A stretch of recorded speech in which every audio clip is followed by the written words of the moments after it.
COVID-19 has changed the way families and advocates of victims and unsolved homicides get the word out about cases that still aren't closed. But as 41 Action News reporter Sarah Plake found out, one group's mission won't be deterred.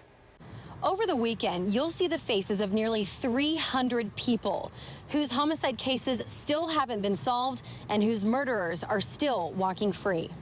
Corey's network usually holds their annual vigil outside, but COVID-19 is bringing it inside to the internet, where more than a dozen community partners and law enforcement agencies are helping out. If we flood the social media enough to make people understand how large this issue is, then hopefully more people are going to take action. Every 10 minutes until Sunday night, they'll post a flyer.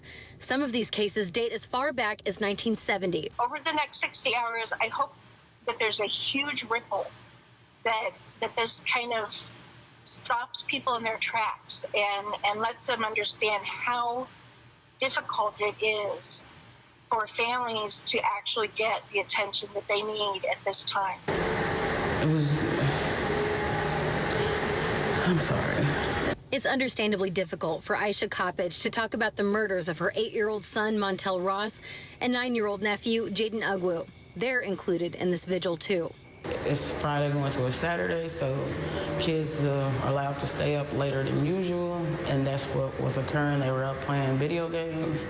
My son, Montel, was sitting in front of the window. The guy stood at the window and shot through the window. Detectives believe 2 men shot into the home on August 13, 2016, killing both boys. Police haven't identified or arrested any suspects. This has taken a toll on Coppage's family in many ways, from moving multiple times to only feeling safe in an apartment above the ground floor. It's a big change. The fact that these people have not been arrested, they still out there in their heads. Coppage hopes the virtual vigil will spark a needed change of heart for somebody to come forward, not just for her family, but the hundreds of others. Sarah Plake, 41 Action News. If you know of an unsolved homicide case you'd like added to the vigil, you can contact Corey's Network on their Facebook page.